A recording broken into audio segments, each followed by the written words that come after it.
beef, pork belly, seafood, ribs. I'm on a vegetarian diet for 21 days, which means that I'm forgoing all my favorite meats and seafoods for 3 weeks. In part 1, I visited a town in Bali, Indonesia, popular among surfers that's turning into a vegan paradise, rethinking what plant-based food can look like. I met advocates and detractors of the vegan lifestyle, including people who are disillusioned with the movement. With an abundance of restaurants serving vegan and vegetarian food, being a vegetarian in Bali is easy. I barely even had to think about it. But now I've come to Hong Kong, a city with one of the highest meat consumption per capita in the world, to see if I can continue my meatless trial.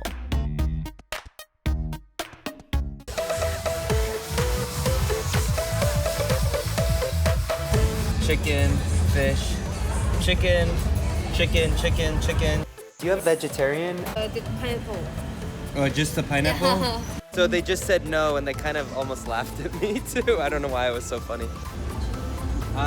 Vegetarian? No, we don't have vegetarian food here. This is rice rolls. It's the only thing on the menu that is vegetarian. Here I go.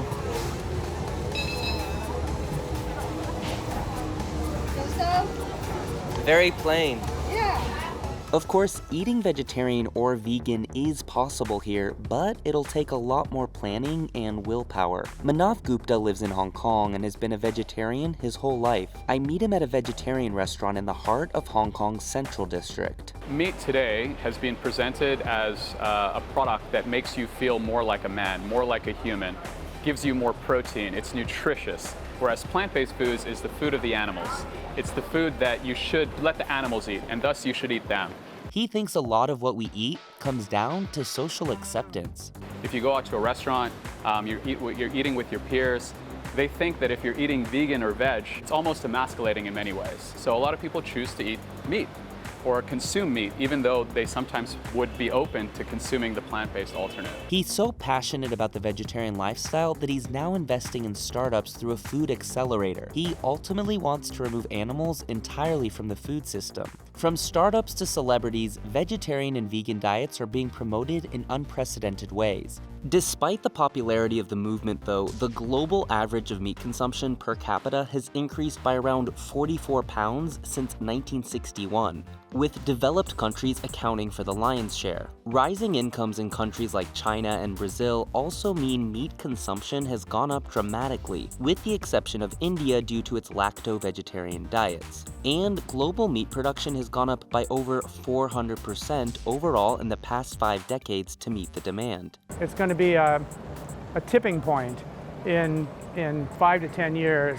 That's Pat Brown. He's the founder and CEO of Impossible Foods, a startup offering plant-based alternatives that look and even taste just like meat. Everybody's going to realize that the animals of food technology is basically going to disappear very soon. He wants to replace animals entirely from our food system by 2035, which is ambitious and maybe even unrealistic, as meat consumption rises globally, driven by a rising middle class. In China, the average person went from consuming just 9 pounds of meat per year in 1961 to 137 pounds per year by 2013. The trend of eating more animal-based protein is increasing. Lily Ng is the CEO of Foodie, a food magazine and online platform based in Hong Kong. As countries getting wealthier, there's a tendency to eat more meat as a sign of wealth, as a sign of like, I can afford it. In Hong Kong, where meat is a staple in most dishes, I'm having a hard time getting by on vegetarian-only options. Out of all 8 of them, none of them are vegetarian. What about this side? Seafood, pork. Today is day 19, and I definitely feel a lot different, and not in a good way. I feel like I'm a lot more hungry here. I feel like vegetarianism is more of an afterthought. The only option available for me was that white rice, mushroom, and tofu option. Not bad, but not that exciting either. Yesterday, my colleagues ordered from a chicken restaurant. I had to sit that one out. It's a lot more challenging here, but having said that, I'm still trying it. So I found a doable option. I got a wrap with avocado, tomato, and pine nuts. Just in case I'm not full from that, I also got a carrot soup as well. Yet, in just a few months, I've also noticed more meatless alternatives, mainly the Impossible Burger, being marketed in more cafes and restaurants. Then there's chefs like Tom Burney, who's putting meatless substitutes side by side with actual meat.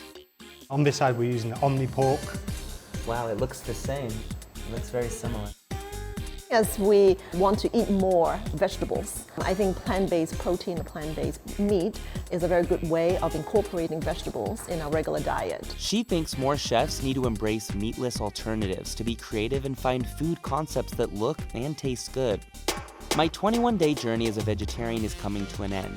While I definitely felt good most of the time, I had a huge craving for chicken.